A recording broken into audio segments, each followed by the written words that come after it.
Assalamualaikum warahmatullahi wabarakatuh. Welcome back to my YouTube channel.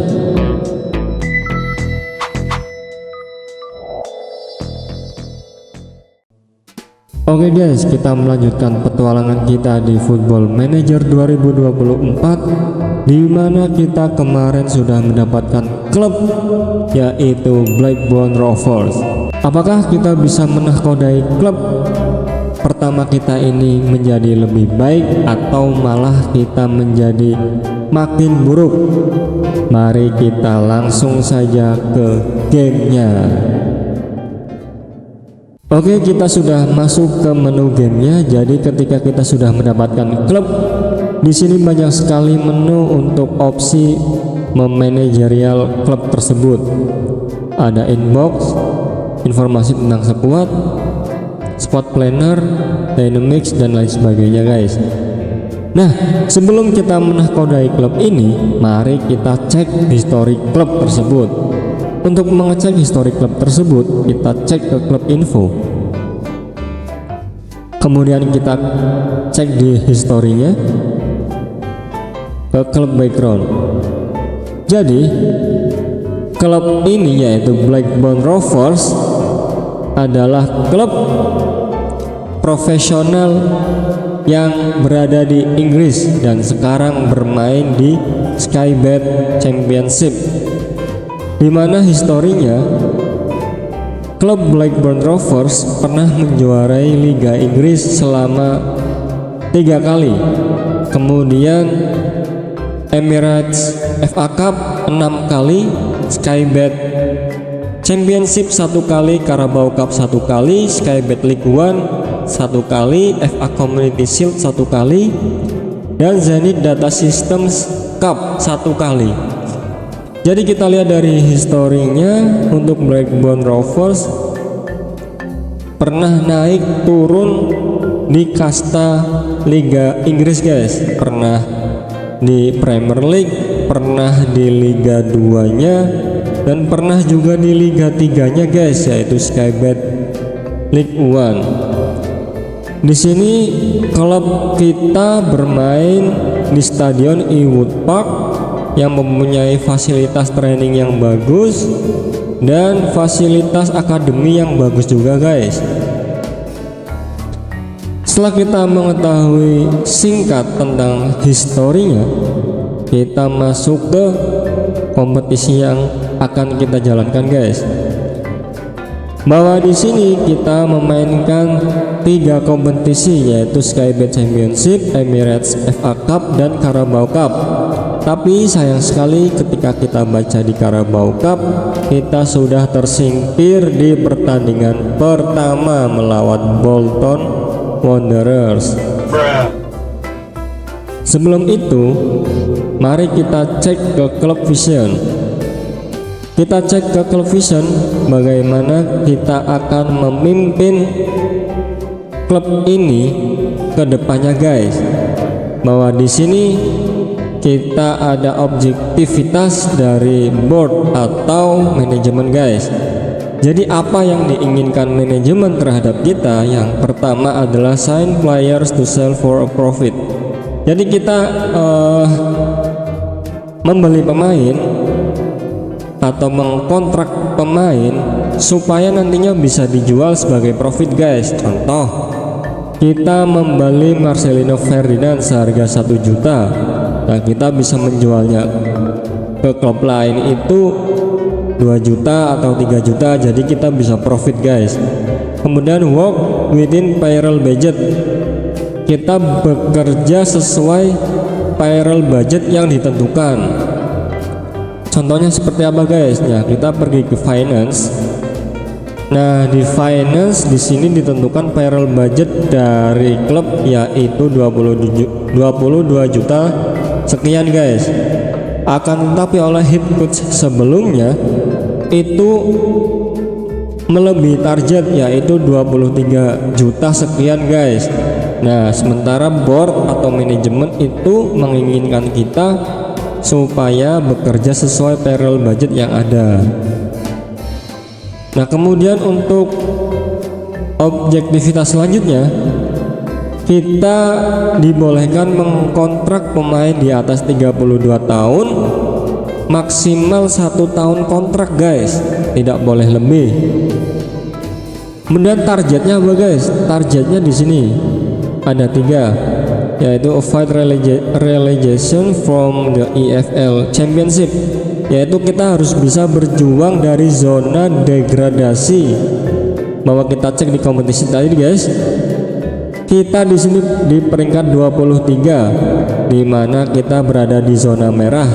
Jadi kita harus menyelamatkan diri supaya kita tidak berada di zona merah guys.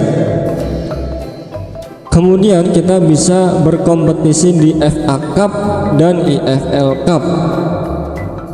Kalau kita cek di kompetisi bahwa Carabao Cup atau EFL Cup itu kita sudah kalah ya guys. Jadi kita tidak bisa berkompetisi lagi di Carabao Cup. Tapi kita masih punya kesempatan di Emirates FA Cup. Seperti itu. Kemudian kita cek di sini untuk rules-nya guys. Supaya kita sama-sama tahu apa yang harus kita lakukan di liga, kita harus cek peraturannya terlebih dahulu guys. Untuk peraturannya mungkin hampir sama seperti beberapa liga yang ada. Seperti contoh, poin untuk menang yaitu 3, poin untuk draw yaitu 1. Apabila kalah ya kita tidak mendapatkan poin. Kemudian untuk number of teams, itu pemain yang bisa kita daftarkan adalah maksimal 24 guys. Kemudian untuk match rules, the match squad must have no more than 5 lawan players. Jadi pemain yang bermain pada match tersebut itu tidak boleh lebih dari 5 pemain pinjaman guys. Jadi ketika kita bermain katakanlah melawan Oxford United, dalam satu pertandingan itu tidak boleh dari 5 pemain pinjaman guys. Kemudian kita juga tidak boleh melebihi 4 pemain pinjaman dari klub yang sama. Contoh, kita meminjam pemain dari Oxford United, itu maksimal hanya 4 pemain ya guys ya. Kemudian peraturan selanjutnya, pemain di bawah 21 tahun itu otomatis bisa bermain di semua match kecuali pemain pinjaman. Jadi kalau kita meminjam pemain dari klub luar di bawah 21 tahun itu ya tetap harus didaftarkan. Tapi kalau kita memiliki pemain sendiri di bawah 21 tahun tidak perlu didaftarkan guys, karena dia bisa bermain di semua match. Nah, untuk substitution rules kita bisa mengganti 5 pemain dalam satu permainan guys, yang bisa dilakukan 3 kali pergantian. Contoh, kita mau melakukan pergantian 1 2 2 atau 2 1 2 atau 2 2 1. Apabila kita melakukan pergantian 3 kali hanya 1 pemain, 1 pemain, 1 pemain, maka pergantian kita sudah habis guys.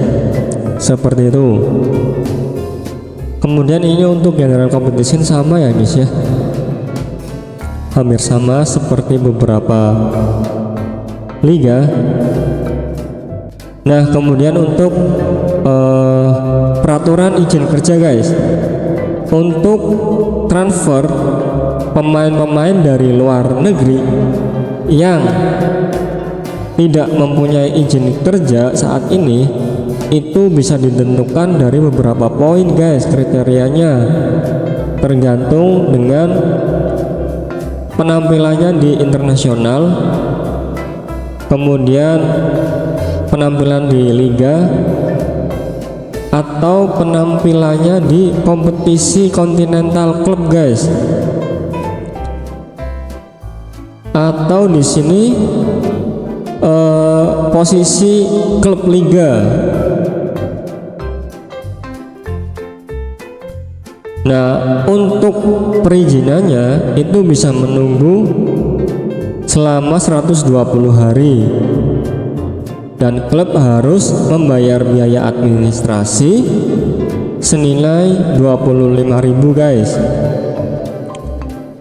Kemudian untuk transfer pemain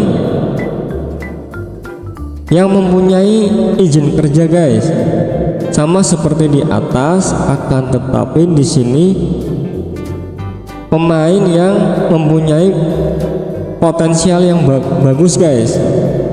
Dan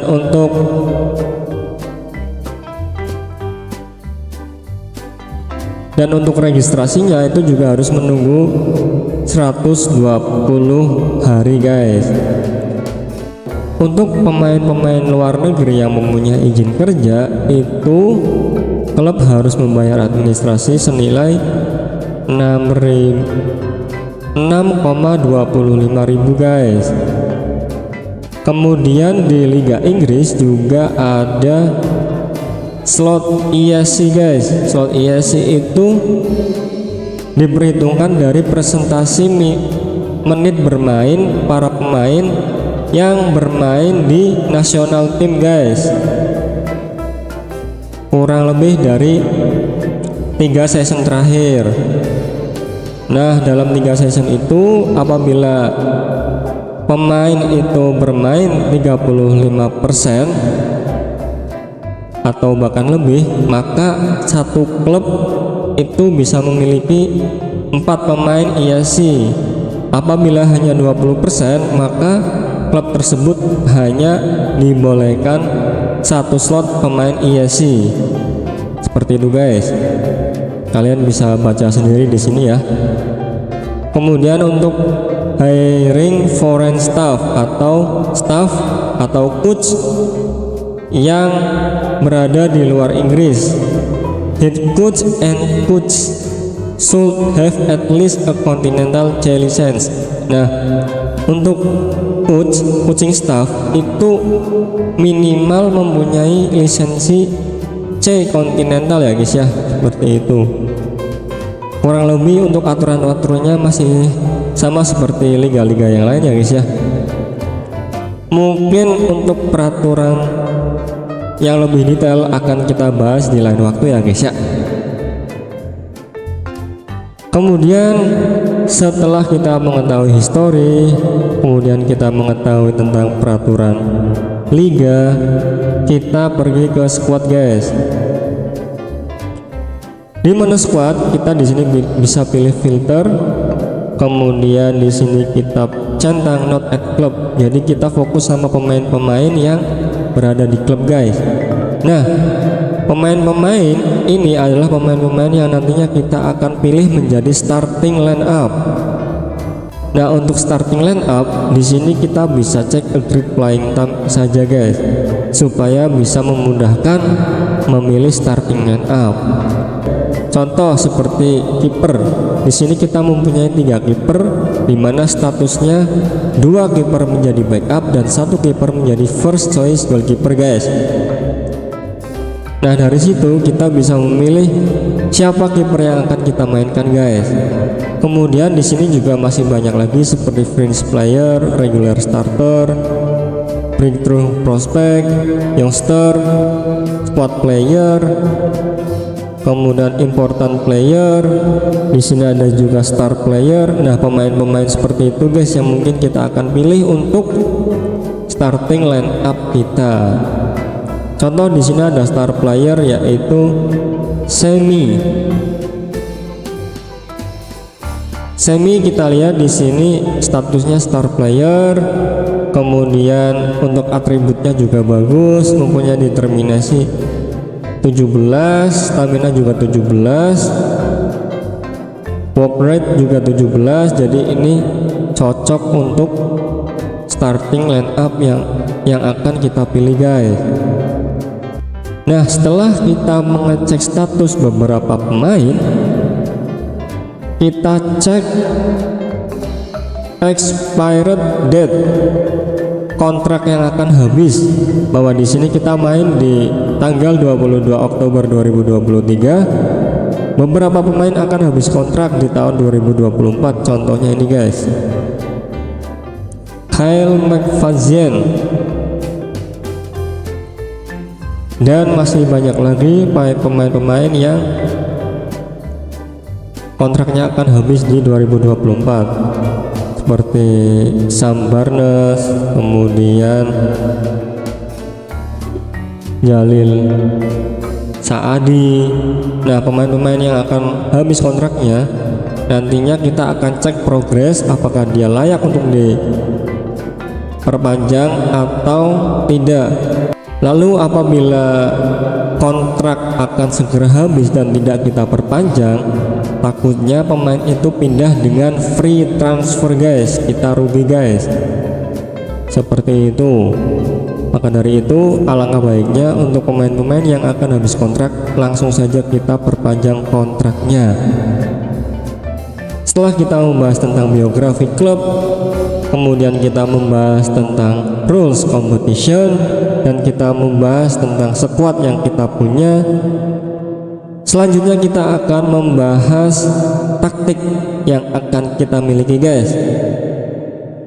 Untuk pembahasan taktik dan yang lainnya kita akan bahas di video selanjutnya ya guys ya. See you next time.